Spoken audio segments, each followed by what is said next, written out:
Welcome, everyone. Again, as you're all trickling in, we'll just start in just a moment. I'm glad you all could be here, and we'll get started in just 1 minute.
Sorry, everyone, I've been talking, and obviously I'm the tech person, and I've been on mute this whole time.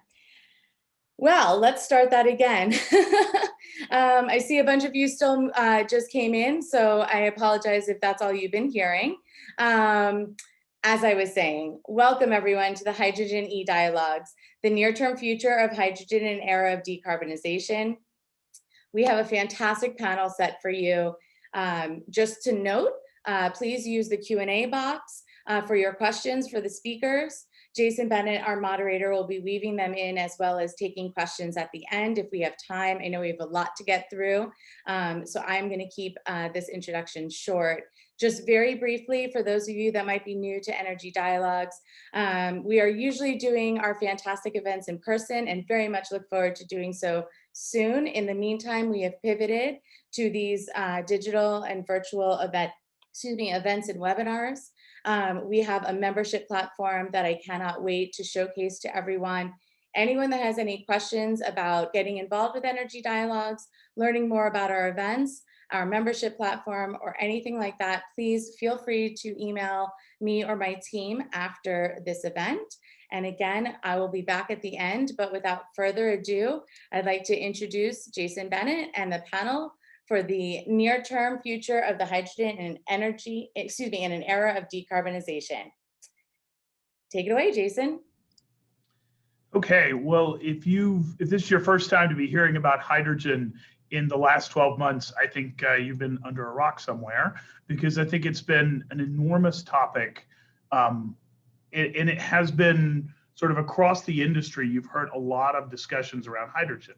So I'm going to put up a slide here and try to talk about why you're hearing so much about hydrogen, what's driving this. And you'll note that the topic of our conversation today is the near term, because the number one thing I've heard over the last 6 months is hydrogen is important. Okay, where's it going? When is it going to get there? And most importantly, to those who are investing in hydrogen, those are the building things, or those who want to make investments, what does the near term look like? When can we invest? What should we invest in?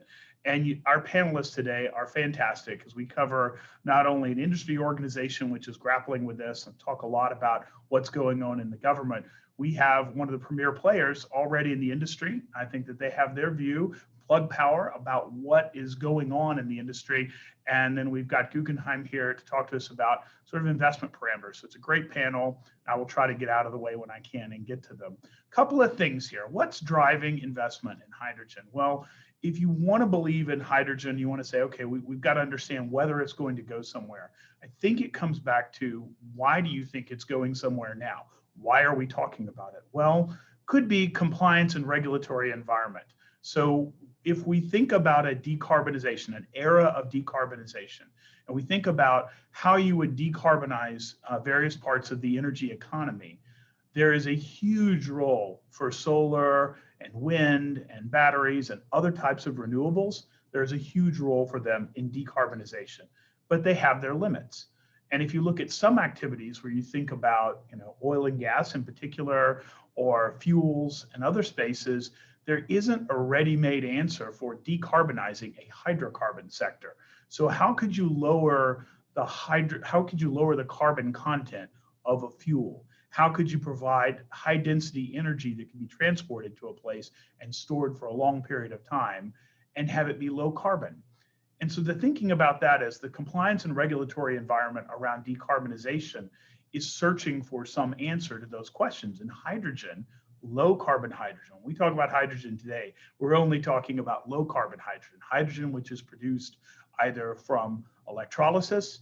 And so there's, if you use renewables or traditional power, there would be a carbon content to that, which would be zero or low, or hydrogen produced in its current way with SMR technology, natural gas, steam methane reformation, but capturing the CO2 and storing it underground and turning what is a CO2 generating activity, the production of hydrogen, into a lower zero carbon activity. And that hydrogen can be used to replace a number of fuels. So that is a compliance and regulatory environment reason. The future looks like it's going to be lower carbon. There's going to be a push to decarbonize different energy industries to the maximum extent possible. The second one is voluntary ESG. There's probably for every company, for every person in a company on this call, whether the investment side, the company side, whether with an LP or a fund, ESG has become the big issue, and the E is a huge part of this. Decarbonization and the necessity of investments in lower carbon activities has become a huge push. Lots of societal and political pressure in this direction. That's another driver. Decarbonization addresses hard to decarbonize markets. For me, this is probably the biggest point to make, is that when you look at the limits of batteries combined with solar and wind and other renewable sources, or the limits of RNG, and you think about the scale of decarbonization, hydrogen just addresses markets that cannot be addressed in any other way. And to me, this is one of the most substantial pushes. Others, preservation of gas and other assets and investments. There are a lot of gas pipelines in this country, and to the extent that we want to decarbonize natural gas or change the use of natural gas, or we want to use midstream infrastructure that exists, storage and fuel assets that exist, hydrogen is a path forward for those assets. The next one is it complements renewables and the electrification trends. So what do we mean by this? Well, if you're going to have green hydrogen produced from electrolysis of splitting water, and you want that to be a zero carbon activity, you have to measure the power that the electrolyzer is using. Where is it coming from? If it's coming from renewable sources, then you have an almost zero carbon activity. So you look at how electrolysis as a solution in hydrogen could drive the demand for renewables, as well as competing with them in some markets. And then hydrogen and carbon capture, energy tech advancements. Something an executive told me a long time ago, I think is true: never bet against technology. And so the changes in technology that are happening are opening spaces in the market. Those things are fundamentally different than what has happened over the last 20 years with hydrogen, when it was a much smaller market and it was a much more something that was going to develop in the future. It looks like the future is arriving now. Well, if that's the case, in the bottom right there, what is that picture from the Hydrogen Council? Because it looks like the global energy demand supplied with hydrogen. And it doesn't look like there's a lot going on between 2020 and 2030 as you move from 10 to 14. And this is from the Hydrogen Council. So obviously they're promoting the idea of using low carbon hydrogen. And why is it that those numbers are what they are, but they jump from 30 to 40? And I think our panelists are going to give some views on that today. I think we'll talk about it more. But I really think whether you believe that story or you believe you're going to go from the 20 to the 40 bar in the next 10 years, rather than the 20 to the 30 bar, that depends on what you believe about these drivers for investment in hydrogen. So with that, I will hand over to our first panelist, and I will stop sharing. There you go. Kevin? I'm sorry, Jeff. Forgive me, Jeff. No problem. Well, thank you for the really great introduction, and thank you to Energy Dialogues for for having us here today and for convening this really important discussion on hydrogen. I'm Jeff Stein. I'm a senior advisor at API in our natural gas markets department. And my coverage of hydrogen has gone from about 0% earlier in 2020 to about 30 to 40% today. My role at API, I lead our domestic work on electricity and natural gas markets. That's increasingly now focused on working across the organization with our member companies on promoting natural gas in carbon-constrained and low-carbon markets. Hydrogen, not surprisingly, is becoming a very, very important topic here. And I want to, in my remarks, get back to a point that was raised in the introduction about the need for near-term and quick scale-up of low and zero-carbon hydrogen domestically and globally. I'm going to shorten the way I say low and zero-carbon hydrogen to just say hydrogen. So I'm just going to put that out there now, though I know it's not the same thing. From API's perspective, the role of hydrogen in decarbonization played a pretty central role in our recently released climate action framework. Within our climate action framework, we support policies that advance the role and the increase of hydrogen as well as carbon capture. And I think that our support for these kinds of policies are both direct support, so policies that provide economic incentives for emerging production, use, or transport of hydrogen or standard development for hydrogen. And then indirect, API supports an economy-wide price on carbon. API supports direct regulation of methane. So if we talk about the full value chain of keeping the hydrogen production as low carbon as possible, upstream sustainability is critical. And then the third element of that as well, it builds on API's long-standing advocacy for the growth of the global carbon capture economy. And I'll just make that point again. Advocacy for the near-term and sustainable scale-up of low-carbon hydrogen is completely linked to advocacy for carbon capture. And so I think at a very high level, our views on hydrogen are similar to many aspects of how I think the Biden administration, as well as members of Congress from both parties, are thinking about the role of hydrogen.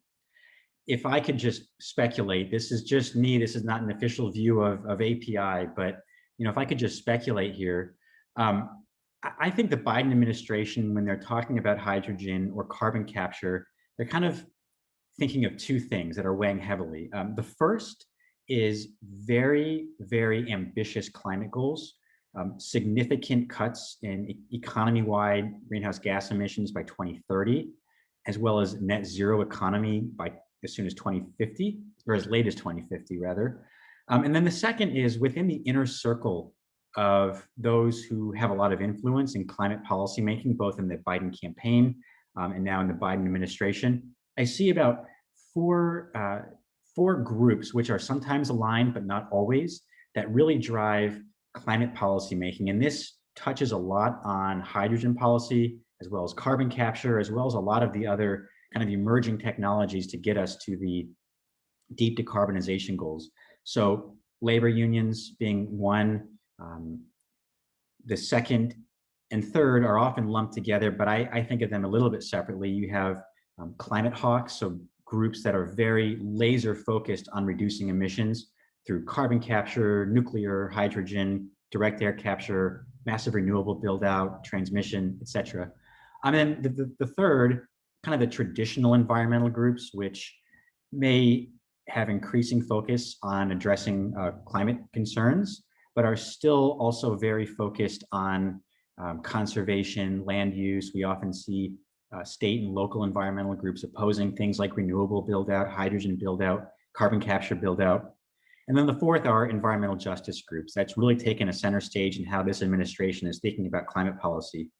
Recently, an environmental justice advisory panel, the CEQ, came out with a report that was pretty, I don't want to say scathing, but not terribly rosy about the role of things like advanced nuclear, carbon capture, hydrogen, or direct air capture, and a few others to get us to where we need to be for the deep decarbonization goals of the administration. So I think these two things are weighing heavily on the administration. I believe that the administration knows and acknowledges the challenges to get there.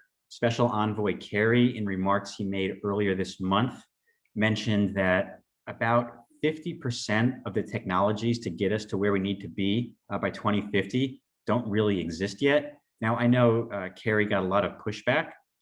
It could be 10%, 20%, 50%. I think the general consensus is there's there's a gap in research, in development, in deployment, in demonstration of the technologies that we need at scale to get us to really, really ambitious emissions reduction goals.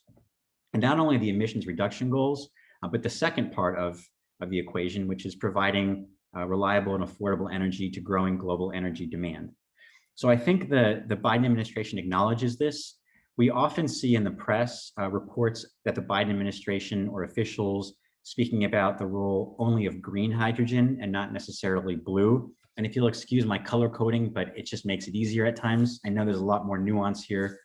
But I think that I'm a little bit of an optimist here. When I see, say, for example, Secretary Granholm or some excerpts from Biden's climate plan talking about the role of green hydrogen, it's actually often paired with the commitment to supporting carbon capture and to making incentives for carbon capture more widely eligible for certain technologies that can possibly produce the hydrogen needed to get us to a low carbon hydrogen future.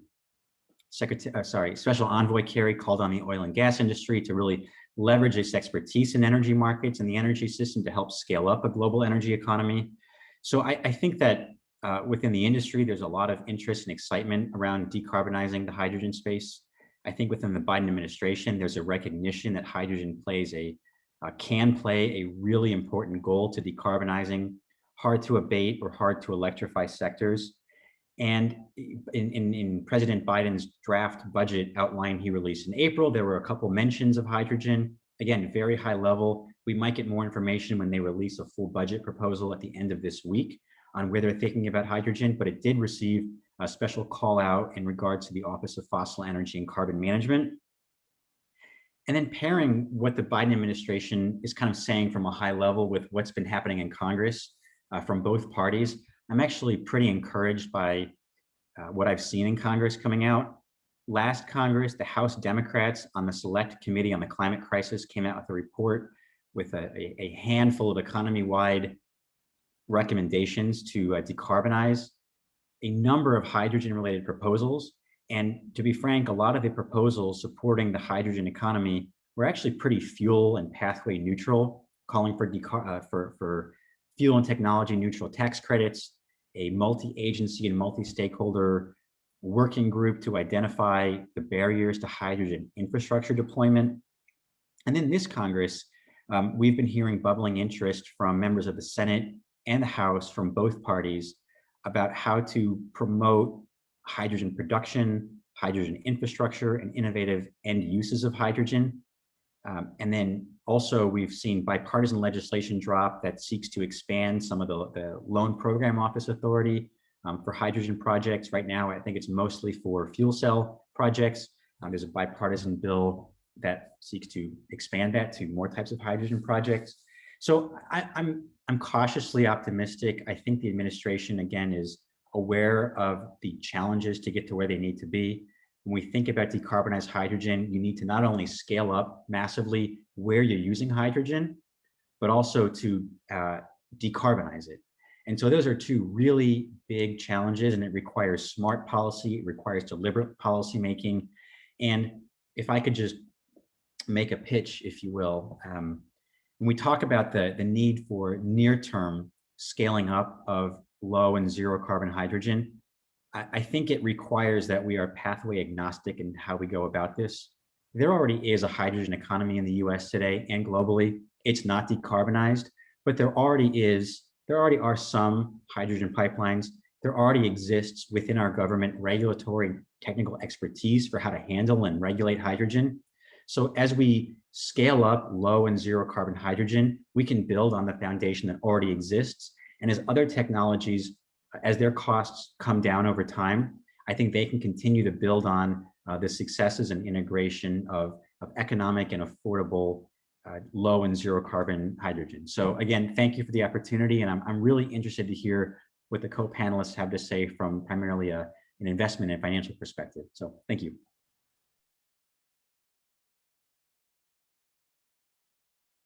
Thank you, Jeff. And you touched on a number of the drivers, that I was talking on at the start. So it's interesting. I think that really is a lot of the discussion, and I have a bunch of questions, but we'll hold off on those. I want to move to Kevin. Are you ready to roll here? Great. So I do have a few slides here. Hopefully everyone can see them. Yes? Okay, great. So Kevin Kopczynski, I'm Vice President of Strategy with Plug Power, and just thought it made sense given the subject today to kind of talk about the near term. Really, what are we doing and who are we, to kind of make it more tangible, because a lot of the discussions we have and a lot of discussions the industry have are about the future, and I just think it helps to kind of see how we've played about it, how we see it, and where we see growth coming from. But I have a pretty long background in the energy industry at this point, and remember kind of peak oil discussions, and everything was around how we come up with alternative sources. And the dialogue between then and now has really shifted. Obviously, now we talk about peak consumption, and it's really a much more of a long-term climate focus than when I started. But I've been involved with energy technologies ever since, and power generation infrastructure. So, but Plug Power, started as a fuel cell R&D company, and it bumped along that way for some time until really it essentially, I wouldn't say stumbled upon, but really found a core market where there was a very real value proposition for hydrogen. And that is in the material handling business, really getting much higher utilization and productivity out of forklifts. So as companies were migrating off of propane and other types of sources, because of regulation, batteries just had a real performance gap. And that was really the beachhead that Plug Power has grown on, by really servicing our customers really, really well and coming up with solutions for them, for some of the largest retailers in the world, including Amazon, Walmart, Home Depot, Carrefour in Europe, and others.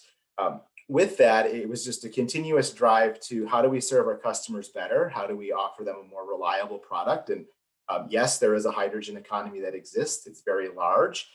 It's also captive, where you have a hydrogen steam methane reformer co-located with a ammonia plant or a refinery, and it's just sold over the fence, if you will.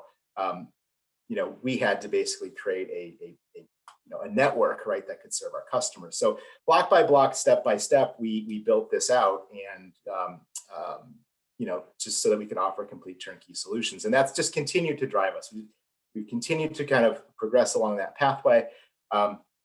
To this point, we have substantial scale, and now, looking at global expansion, we've done some really interesting global partnerships, and there's capital available for this, right? We have the time is right, we're right place, right time. I think I agree with the panelists that there's a lot of excitement around this industry.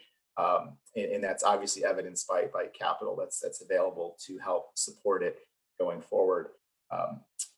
The technologies aren't really new. Fuel cells and electrolyzers have been around for a very long time. We're focused on called PEM electrolysis, which is relatively newer compared to, say, other forms of electrolysis. But still, it goes back to the 1960s and the Gemini space program. And since then, we've been doing these things, and now increasingly at scale. So very, that the pieces are there. I would say that it's not a lot of invention required.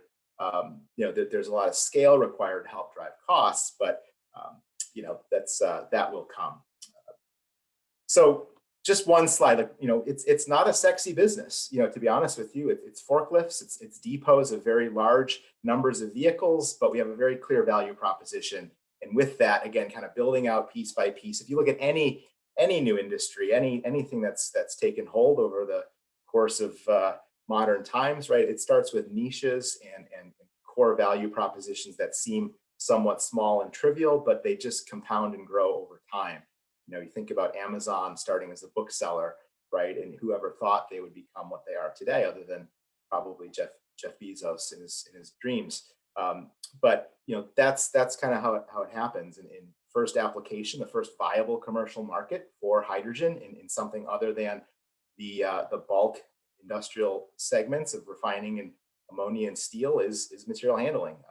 we've got a good position there as the first application, and we can think about what are those next beachheads that go out, as the market expands, on-road mobility, certain specialty segments that we can talk about later. But that's how things start, right? And the snowball gets moving, and it's at a reasonable scale. Of course, it's a huge topic of how do you build out a new infrastructure. How would we consider fueling these types of things? And in some ways, behind our customers' fences, this exists, right? Each one of these dots, and there's many more now. This is quite a dated map, but this is the last one we shared. Represents a hydrogen fueling station that exists at a customer location in the United States that we service and support and ensure hydrogen is delivered to, so that our customers can function. And I believe it's 30% of all groceries that were handled during the height of the pandemic and were received by consumers touched Plug Power equipment somewhere along the value chain, right? So it's real, it's out there. And if one of our anchor customers wanted to drive a hydrogen fuel vehicle from Maine to Los Angeles, they could do it at their own depots, their own stations that already exist. So we're building out on this, right? We're building out the next level of applications, and that's kind of how we think about it. But it's real, it's today, it's not the future, and it's a good place to start from. And for us, again, continuing to respond to customers' requests and how we build out a market, customers were saying, okay, we're using hydrogen, but how does it become green?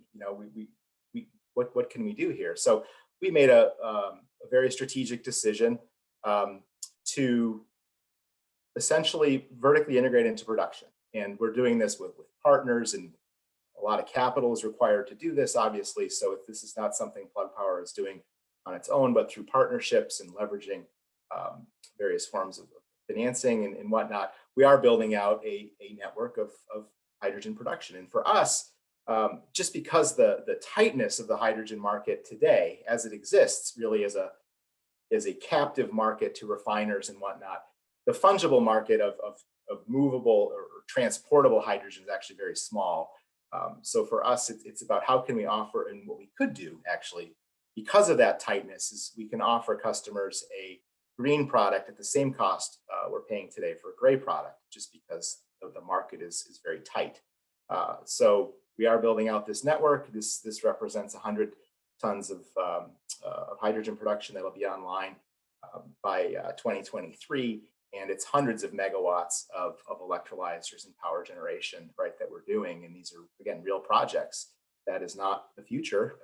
This is underway today, largely serving what we see as growing demand in our core mobility markets as it transitions into on-road and also other specialty applications. So with that, I would just say, look forward to your questions. And it's a very exciting time. It's a very exciting confluence of events that are kind of happening here that is going to make for a really interesting decade or two on hydrogen. Well, thank you, Kevin. We are tremendously lucky to have you here, because I think people do forget that it's not future. That's why we wanted to focus on the near term. There are things happening now. There are investments being made. There are systems being built, and it is a very interesting time. And we're looking at how does that accelerate? How does that expand? Where does it go to solve those scale issues? So I think with that, we'll go to our final panelist and speaker, Michael Lamont. Michael, take it away. Thank you, Jason. And let me sort of echo the panel's gratitude to you for putting this together, and for Energy Dialogues for hosting us. It is an honor, actually, to be a part of this group. So thank you. A couple of quick background points on Guggenheim Securities. We are an investment bank. We specialize in advisory services. We view ourselves as trusted advisors to our clients, and we're particularly good at helping them develop strategies dealing with disruptive forces. So, for example, Disney has been a house account for us since the beginning. How does Disney deal in a world of Netflix has been an ongoing question. Of course, what the energy sector is dealing with now with disruptive forces in and around decarbonization, which means both dealing with the CO2 emissions as well as the introduction of new energy content through the pathway of the hydrogen economy.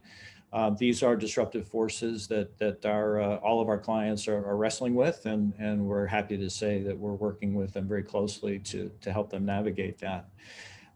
In terms of personal background, I bring about 30 years of oil and gas market experience to the table. So I like to say I've been a student of commodities for 3 decades, and frankly, the evolution of the CO2 economy and the hydrogen economy just have a lot of parallels, or rhymes, if you will, similar to what we saw in the early days of the oil economy and more recently natural gas. So learning lessons, applying what's new and different, particularly as it relates to business models, is a big piece of what we bring to the table and in our advisory services. Couple of comments around catalysts. Jason, I thought you did a really good job framing it up in terms of why we're talking about hydrogen today. If I think about more immediate catalysts within the last 12 months to really bring this topic to fore, 2 come to mind. One is the decline in the levelized cost of renewables. The fact that we really saw wind and solar fall below the costs of fossil has triggered the imagination of what can we do with this low cost energy. And the idea of hydrogen is not new, but the cost of electrolysis and producing green hydrogen suddenly is becoming an economic reality as a result of that declining cost. And certainly as we start to think about the reliability issues associated with wind and solar, if you flip those on their head and say, okay, we have the potential to generate power when we don't need it, what can we do with it? Obviously, generating a value add product such as hydrogen becomes increasingly important in terms of smoothing out not just the intermittency issue associated with renewables, but really the economic value proposition of having electricity grid that is very dependent on wind and solar. So I think that has been a really important catalyst. The second one that I would point to really is the EU roadmap. That was published in July of 2020.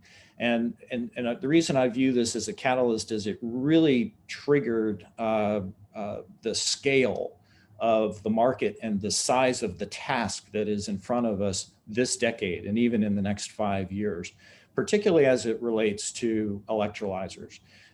We shipped globally, according to Bloomberg New Energy Finance, about 200 megawatts of electrolyzer capacity in calendar 2020. The EU roadmap calls for installed capacity of 40 gigawatts by 2030. Now, just to put that into context, to grow from 2020 to that 2030 level in just that one market is a 53% CAGR for electrolyzers. So there is a tremendous amount of work that needs to be done in and around not just the development of that product, but the delivery of that supply network. And the other one is, I know Kevin and Plug Power are in the electrolyzer market. Frankly, what he described in the fuel cell arena is just as important. We're beginning to see a broadening of the use of fuel cells beyond the forklift market into the broader machinery market. Ultimately, I think carrying over into heavier transportation. So a rapid development of that particular product category is where the near-term dollars are going. And third and finally, I'll just say in terms of total dollar commitments, to achieve these 2030 objectives, we're looking at about $300 billion of total hydrogen investment over the course of the next decade. To put that into context, we're spending a little over $300 billion a year right now on wind and solar. Oil and gas is a little less than $300 billion.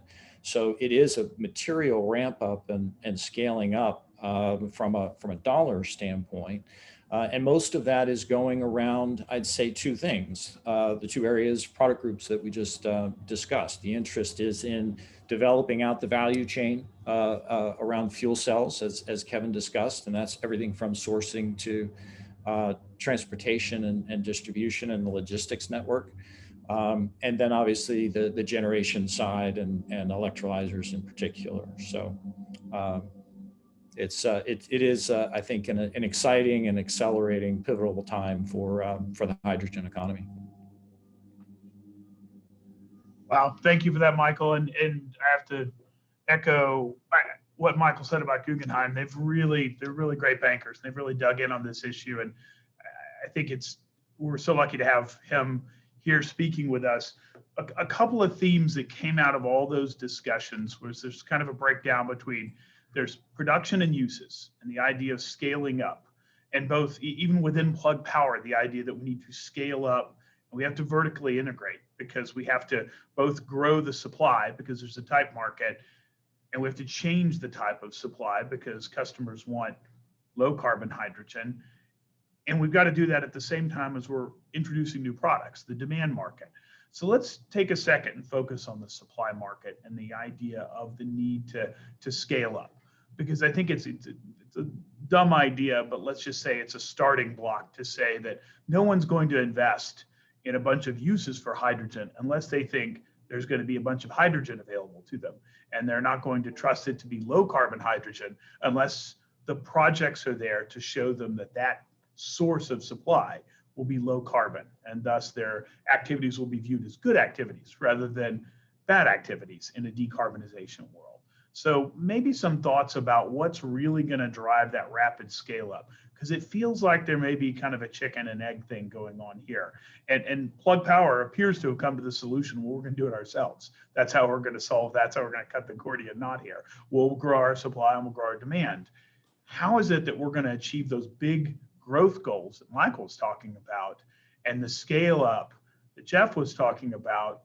Where do we start? How do we stimulate production? Do we stimulate demand? How do we grow them at the same time? How does that work?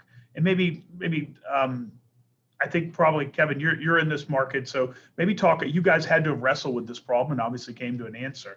Maybe you can kick this off for us. Yeah, it's a really good question. It's one we wrestle with all the time, and in every market that we're in. And in some ways, in the U.S. market, the chicken and egg is out there, but we say, well, we'll just have the farm. We'll have the chicken and the eggs. We'll slowly bring it all along at the right level that we think the market will grow at. But it does take it. There are these niche markets, right? And it will go at a certain pace on these niche markets, that's for sure. The larger stuff, the larger you want to go, the faster you want to go. With these grand ambitions that the EU has, right? You are looking at what are big catalysts, big investments that can just help to really just leapfrog kind of an adoption curve, right? Not unlike what we did with solar and wind, by the way. I mean, it actually did work. There's a really clear case where you can say, look, for a while we did feed-in tariffs in certain parts of Europe, and then here we've done certain tax credits, and you can argue that those aren't particularly needed as much anymore. Of course, once you start a subsidy like that, it's very hard to peel away, even from the oil and gas industry, right? But that helps, right? There's no doubt that just helps that curve. And to me, it is about scale and just, getting that snowball to start. And I think we are hearing of some really interesting policy incentives that have a reasonable chance that Jeff talked about, where you would see similar to like we saw with the production tax credit on, green electrons, something similar for hydrogen. That will just accelerate the whole curve, right? And for us, it's about for our core, it's how quickly can we drive to diesel cost parity, right, in transportation. You want to get to diesel cost parity, we're kind of close, actually, if you think about it. To get to parity with natural gas, Henry Hub, fuel, bulk heating value, we've got a factor of 10 or 20, right? But when you talk about diesel, we've got a factor of not so much. If you really try to, sharpen the pencils really hard with the cost of capital today. So that's it for us. And once if you can do that, it's a huge, enormous market. You know, we don't feel like we need to go to necessarily in the short term pipelines and bulk heating and you know, building heating and whatnot. If we can really just focus on decarbonizing that long haul transportation and other kind of market, that's a huge achievement where I'd like, you know, where I think we can focus on and get that to happen. So Jeff, what incentives are being talked about, or what incentives do you think would really move that market? What are maybe within the Biden administration or more broadly, what are they thinking about? I mean, I've seen the EU roadmap and I've seen individual country roadmaps, and I've seen discussion of it. What are we thinking about here in the U.S. and what will push it the most? That's a really good question, and I'm actually glad that you brought up the roadmaps. We've seen a lot of those come out in the last 18 months from a lot of the OECD countries, but I don't really think we've seen a clear roadmap from the US yet on hydrogen. I think that's certainly an opportunity, and it will reflect really what the Biden administration may think of the role of decarbonized hydrogen in our own economy and also possibly in export economies. I know there's been a lot of discussion on this panel about the EU roadmap, but you know, also Japan is really looking to, I think they're aiming for 10% of their final energy demand by 2050 to come from hydrogen and ammonia. It's one of the largest energy consumers in the world. Unlike the US or the EU, Japan has very limited space to store captured carbon and very limited space or topography for a massive renewable build out. So really building out the global hydrogen market, I think will be something that's very interesting.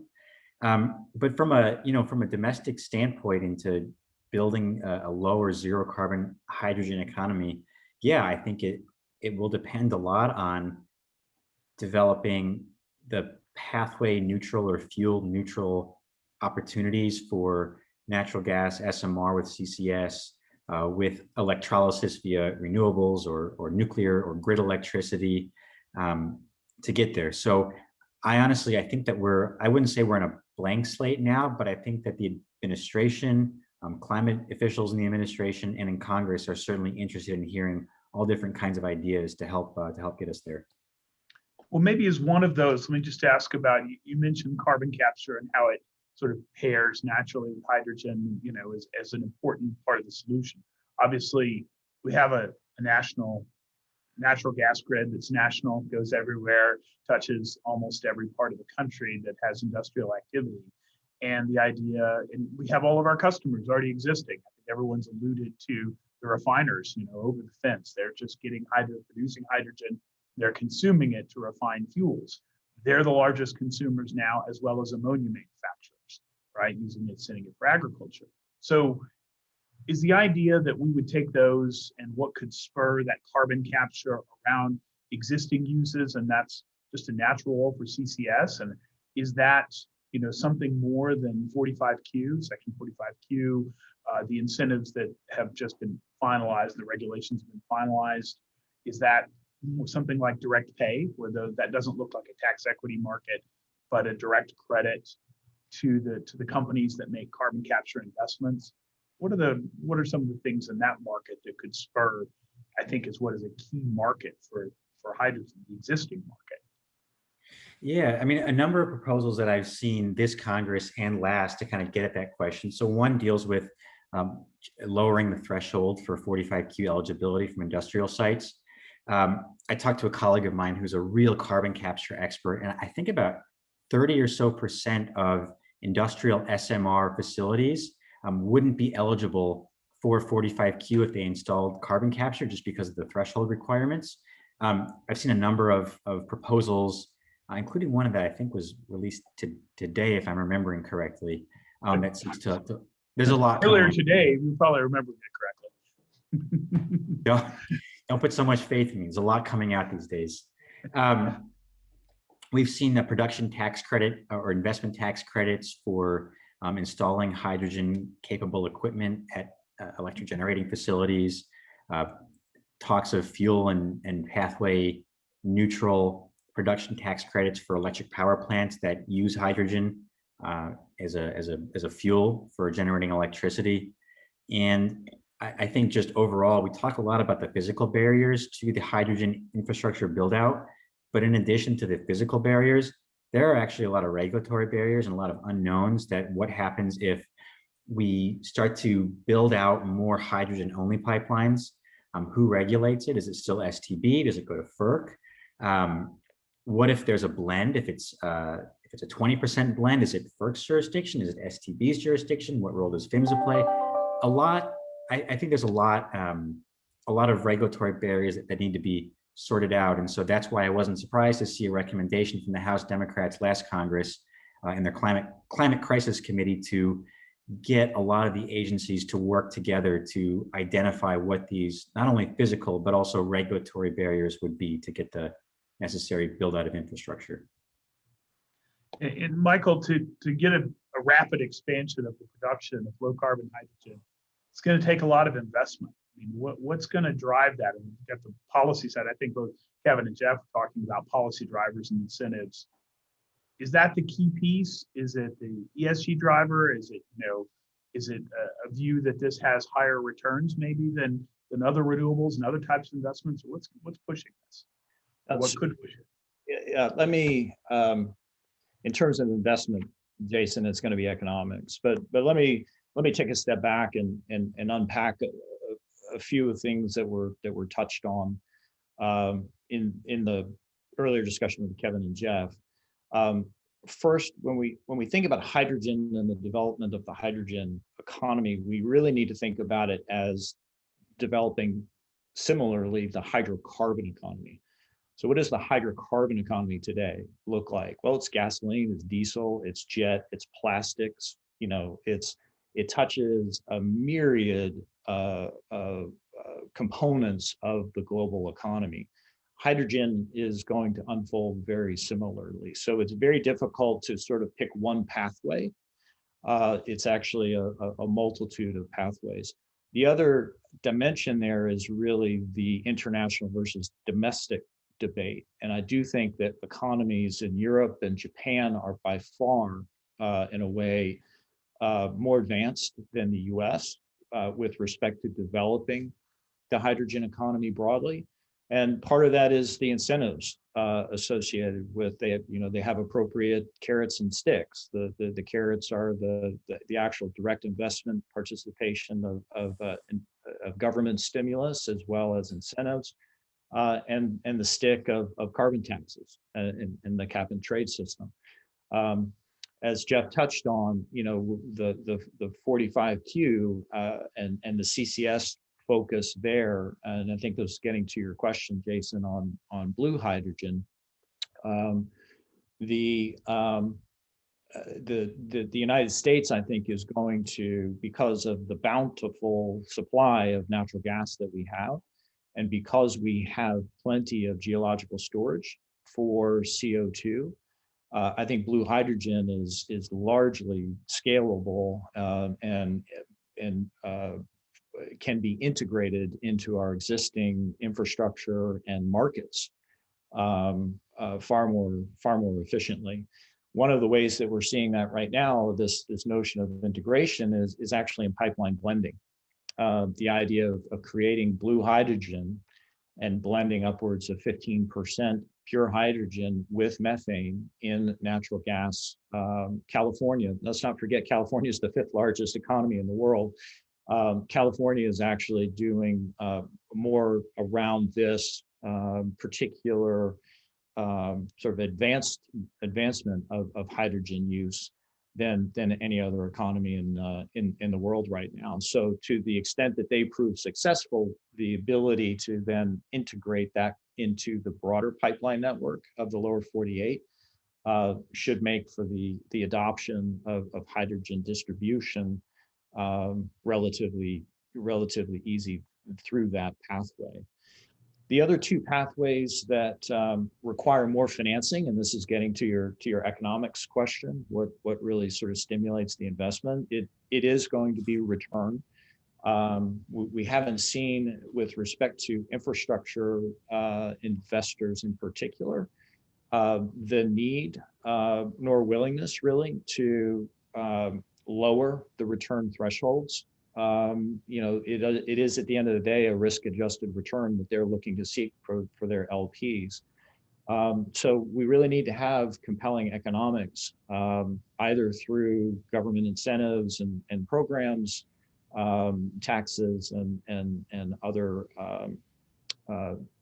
price supporting mechanisms. But I do think ultimately carbon will start to get priced into the existing hydrocarbon products markets, just the way we price sulfur and heavy versus light crude differentials. I think as the cost of carbon gets incorporated into that global mix, that will help drive the economics sort of in the direction of lower carbon pathways as well. Well, and that's an interesting point because the hydrogen molecule has no idea that it's low carbon or high carbon or whatever. It's just hydrogen.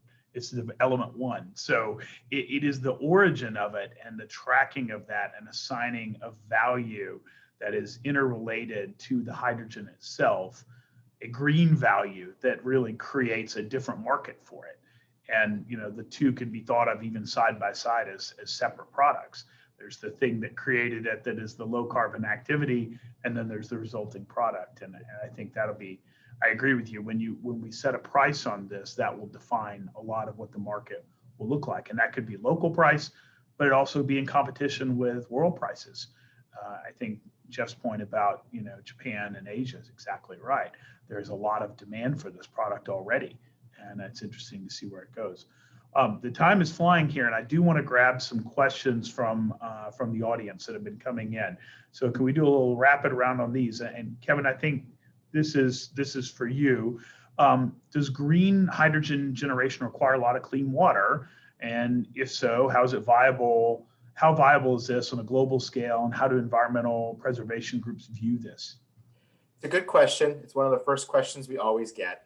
If you look at the overall cost of goods in a kilogram of produced hydrogen, it's tiny, right? It is really, really small on the single digit percentile range, right? So it economically doesn't really matter. So you can basically, you need to bring in water or clean up dirty water or saline water. It doesn't really affect the economics. The second point is that people have studied this on a life cycle basis, from well to wheels, how much water, even though you're splitting water, right? So you're like, oh my gosh, this water. But well to wheels, and it's been looked at in California as well, looking at steam methane reforming versus electrolysis, it actually is pretty close.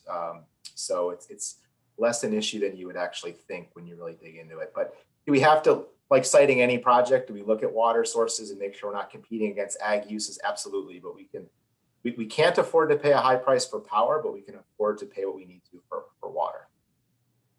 Well, that's an interesting point because the water consumption in oil and gas is located a lot in the upstream in the production area. And here the production may be distributed. It's the same, but you can choose your locations where you can put an electrolyzer, right? Yeah. And those you find the resource where you find the resource, right? Yeah. Very interesting. Another question that came in that I thought was very interesting. Would you say that the market for blue hydrogen could be constrained by countries in Europe that only want to promote green hydrogen and are not very interested in supporting blue hydrogen? Anybody want to take a crack at that? I'll take a first crack at it. The policies that we've seen most, in Europe and elsewhere, Jason, really have been largely technology agnostic.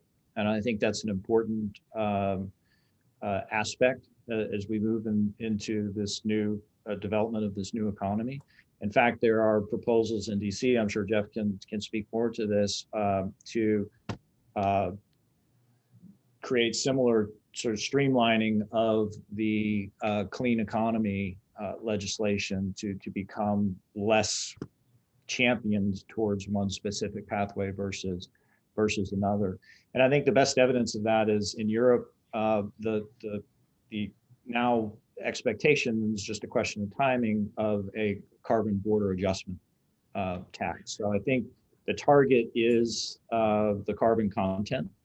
The pathway is not necessarily going to be Europe doesn't have much natural gas, but if they're importing hydrogen from the United States, I'm not sure if they care if it's green in the form of ammonia from Saudi Arabia or blue ammonia coming from the Gulf Coast.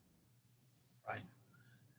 Jeff, maybe some thoughts about that. I mean, you talked about the carbon taxes, nationwide, I forget the exact languages, nationwide carbon tax and all sector carbon tax, something like that. Is that part of that, the thinking around that, the driver for not only environment, but also that if there's going to be a carbon tax elsewhere, there's some need to somehow equalize this approach and have an economy-wide approach? Yeah, I mean, I think that's fair. I think consistency and transparency is important, and making sure that our products, as we export them, can compete in international markets, as there's increasing pressure from buyers internationally, but also domestically for more sustainably produced products. So we talk about it in terms of hydrogen, but also we're really looking at this emerging market for what's called differentiated or lower methane intensity natural gas. So, I mean, again, I think economy-wide carbon pricing at the largest scale possible is the best way to do it. And that's where API has landed. So I think that's going to be very important in terms of our sales of products domestically and internationally. Well, one last, I want to show one last thing where we got just a smidgen of time left, and that's this one. The pace of investment is accelerating. What you see on the left is the Hydrogen Council. The dotted line at the bottom is the projection of blue and green hydrogen cumulative production capacity in 2019. And a year later, the projection from 2020 is almost 3 times. And you can see on the right the breakdown from in-use applications, distribution, and production. In each of those bars, the announced, the planning, and the realized are all, there's a role for all 3 of them. In other words, those 3 spaces are all growing. And maybe as the last thought, why is it that this has moved so quickly? Like, I mean, this is obviously the pace jumped. Are we missing it? Is this already happening? Is it already all pushing ahead? Is the investment coming? Is the thought of the future already driving behavior? Maybe some thoughts around that jump in projections and a jump in the actual investment that's already been announced. It's funny, your timeline here is, I really started looking heavily at hydrogen in kind of early 2019. And I was a huge skeptic. This is 20 years out always. Huge skeptic, especially coming from earlier in my career when I was looking more energy technologies. But then I just really started crunching numbers, to be honest with you. And you just see where power is, where a reasonable time frame projection of interest rates are. Because if you want to talk about power, you're really looking at interest rates and competing sources of capital into projects. And then just that scale. I think any projection you would have looked at on electrolyzer costs a while ago, a year ago, 2 years ago, is just tear it up, right? I mean, the costs are really dropping. And I'm all for technology agnostic, and I believe it's going to grow the market. I just look at in my career where wind and solar and all things electricity related have moved over that time frame versus what we're still kind of talking about. Yeah, carbon capture is very feasible. Let's see it. I'm all for it too. But it just the pace of change on this has been dramatic. Maybe final thoughts, Michael? It's hour went really quickly, by the way. Yeah, the hour did go by very, very quickly. All I can say is, this is an area of focus for us at Guggenheim. We're excited to work with our industry clients as well as our capital provider clients on this topic and putting creative solutions together to make that growth actually materialize. So I think it's absolutely executable. I think that particularly, as we mentioned before, around fuel cell and electrolyzer technology, we're at the point where rapid scaling is really more about infrastructure investment than technology investment. And I think that has a lot to do with why the dollars are scaling as quickly as they are. True. Excellent. Jeff, last word to you then. Sure. I think that from our perspective at API, we're really committed to working to advance policies to help grow and lower the carbon intensity of the global hydrogen economy. Really excited to partner on both sides of the aisle, and also very excited to see how this is actually coming to fruition from companies and from investors. So thank you for the opportunity to come here today. Well, I think, look, the only thing missing from this is if we were in a live event, we could continue this discussion at the bar in the other room, and we're unable to do that here. But other than that possible slight improvement, which I look forward to, this has been a fantastic discussion. This hour flew by. So thank you all. Bennett? Yeah, thank you, Jason. Thank you again to all our panelists, giving the perspectives from the users, investors, and policy, and so much more. Jason, I can't agree with you more. Of course, we can't wait to be in person. I do want to say thank you, of course, to our sponsors, Baker Botts and API, the speakers, and you for attending. We hope you found the hour, it really did fly by, very valuable. The content was great, and we look forward to continuing the conversation. We will have our membership platform to show you where eventually things like this won't have to stop at the hour, and conversations and forums can continue. And of course, when we meet again in person. So stay tuned for more e-dialogues, our virtual events, of course, the return for the North American Gas Forum, November 8th through 10th in Washington, DC. Until then, I hope you have a great day. Thank you, everyone. Thanks, everyone. Thank you. Bye-bye.